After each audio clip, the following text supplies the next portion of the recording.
বেনামাজি যারা নামাজ পড়ে না ওই কোনো মানুষে না, পরে কোনো কেউ গণা তো ধরে না, কোরআনের দৃষ্টিতে ওই কোনো মানুষ না। রাসূলুল্লাহ সাল্লাল্লাহু আলাইহি সাল্লামের হাদিসের দৃষ্টিতে যার কপালে সেজদা নাই ওই কোনো মানুষের বাচ্চা না, ওই জানোয়ার।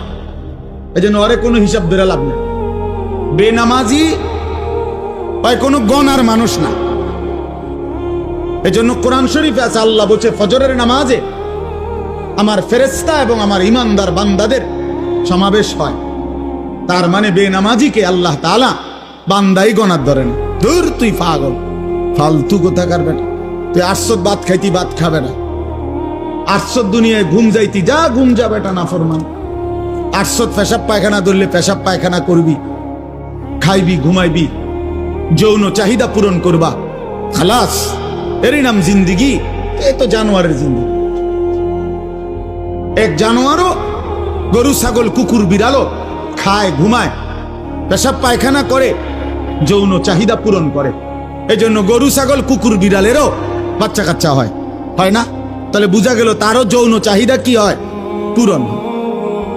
তাহলে এই জন্য নামাজবিহীন জিন্দিগি মানুষের জিন্দিগি না, বেনামাজি মানুষ না। বেনামাজি চতুষ্পদ জন্তু, শুধু এ দুইটা ঠ্যাং কম,